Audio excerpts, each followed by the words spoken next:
Prior to moving on to the nose, we're going to work a little bit on the brow.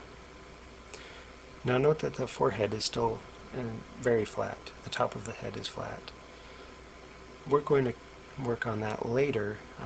We'll be doing some gross head features later on, so there we'll work on rounding that out more. We're just looking at the forehead a bit, mostly with the brow. We'll also note that the side of the head is very wide.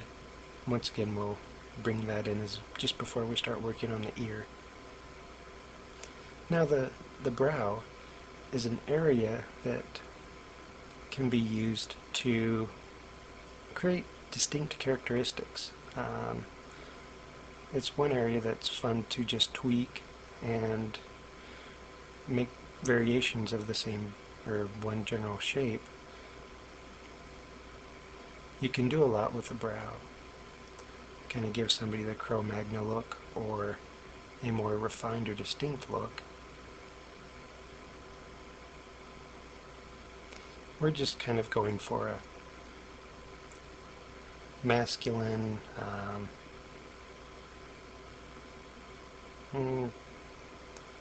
generic look, I guess you'd say.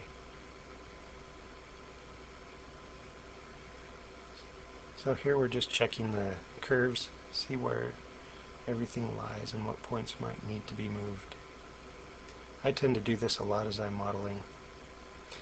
So now we're going to start working on the nose. What I'm going to do is pause and add a row of points that go along there.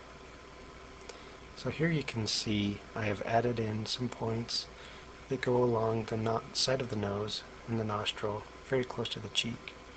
What these 3 points will do for us is give that nice sharp corner where the nose and the cheek meet.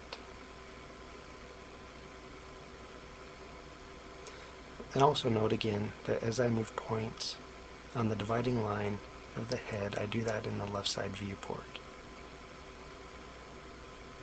And really, one of the funnest features for me to model is the nose. You can create a lot of distinct characteristics with the nose, and that tends to be a fairly easy feature to model when compared to eyes or the mouth, and especially the ears, which are the most complex.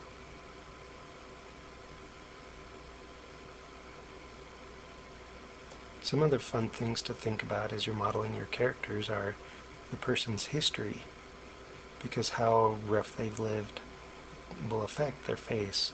Like if their nose has been broken, or they might have scars or certain types of wrinkles.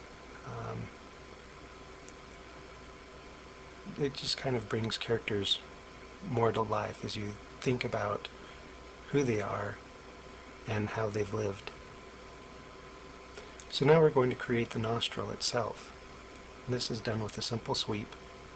We'll take this and slide it up and keep it fairly close, so we have 2 loops that are close together. This will create kind of a sharp edge as we smooth the mesh later. So this is roughly what the nose is going to be.